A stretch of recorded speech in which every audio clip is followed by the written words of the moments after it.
my friends, and welcome back to Carpo's channel, my channel. My name is Joshua, and I'm going to present you with some of my thoughts today. Oh, had to yawn to clear my ears. Being on the road, going up and down on even the slightest elevation, you tend to feel it. So once again, I'm trapped in traffic, going about, 5 miles an hour, tops, for many, many miles, and thinking about the level of patience that it takes, because traffic is the bane of my existence. So I've learned a lot of patience over the years. And I was talking with a homeowner today at the house I'm working on, because I do remodeling, and I just finished putting in all this baseboard and crown molding. So he had the painters over there working, and I told him I'd get it all prepped out for them so they could start their work. And then I moved on to putting in a window. And then he said, well, when you're finished with that, I'm going to have you come downstairs and build a mantle, a fireplace mantle. So they have a really nice tiled fireplace with a beautiful piece of gray granite for the hearth, and this white tile over it. It's kind of, I would say it's a diamond-shaped tile, but rounded. Anyway, he basically said, this is what I want, a couple legs coming up, and then a little piece of trim and a crown molding, and then the mantle itself, which could be any thickness. You've all seen a fireplace mantle, so I don't need to explain the details to you, but if you're not a carpenter or somebody who's into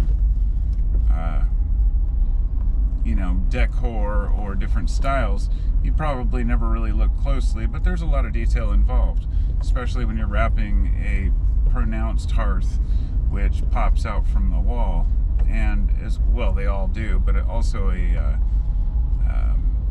the brick itself sticking out, and then tile over the brick, and then you have to wrap that perfectly. Anyway, we got to talking about, different ways of doing things, and he's a really interesting customer.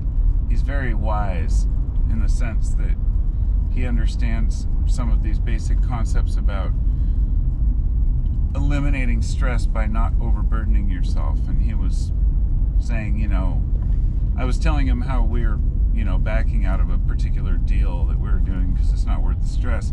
And he was saying how important that is, and what he's discovered in his life about how important it is to not spread yourself too thin, to be honest in the things that you can do and the things that you can't do, in the sense that you don't want to,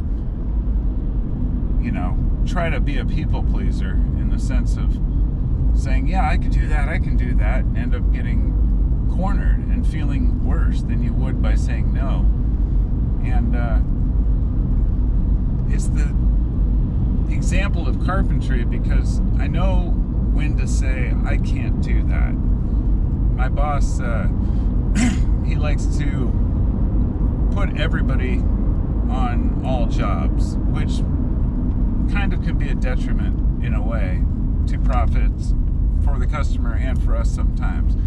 Because if you have somebody who's halfway through a flooring job or putting in windows, and then you just send somebody else to the job, not only do they have to learn where the other person left off, but also perhaps even how to do it. And sometimes it's important to specialize people on tasks they're good at.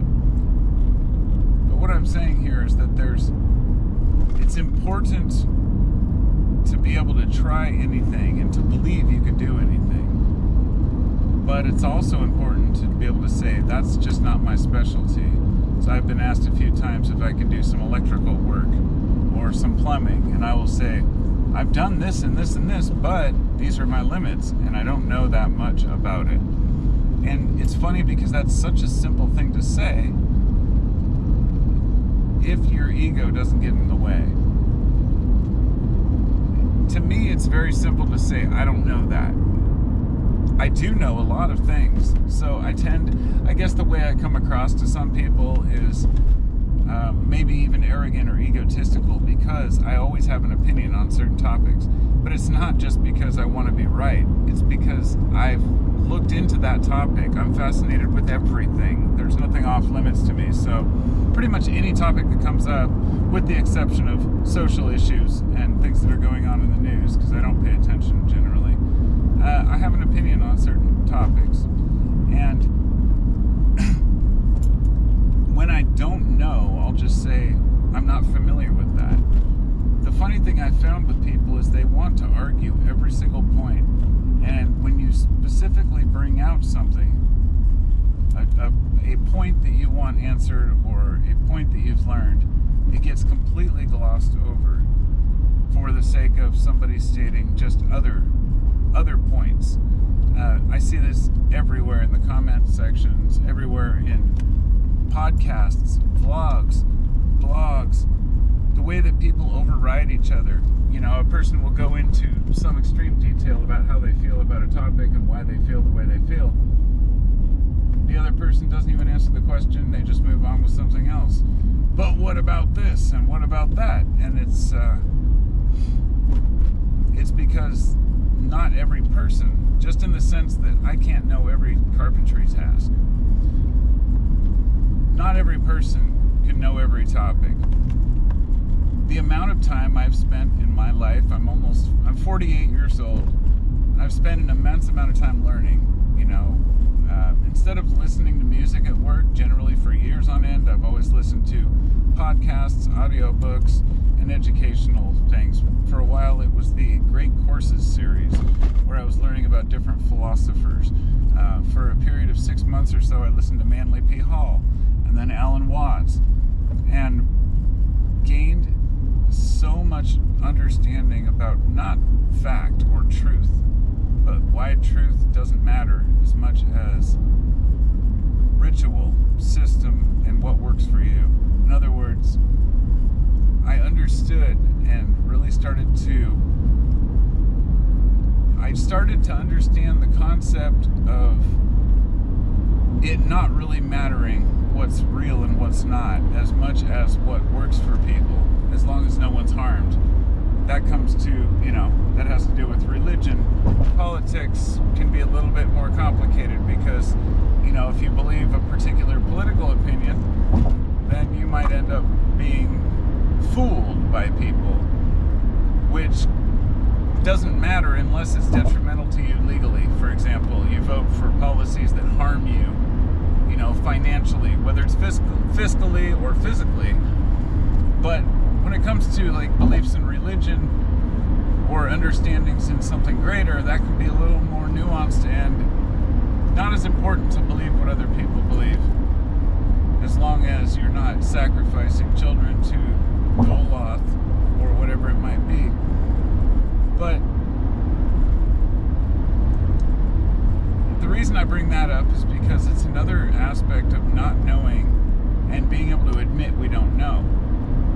Whether it's admitting we don't know certain policies, whether it's admitting we don't understand certain financial things in life, it can also be saying, I don't know what God is. I don't understand. I don't know what it means to, be religious in the sense of just trusting and understanding something greater than myself.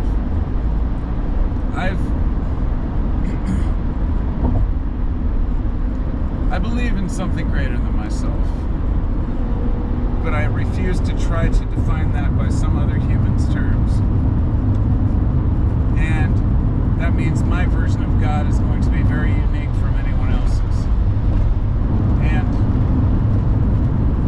it's weird when I have a conversation about that and say, well, I just don't know. And people are surprised that I can admit that I don't know.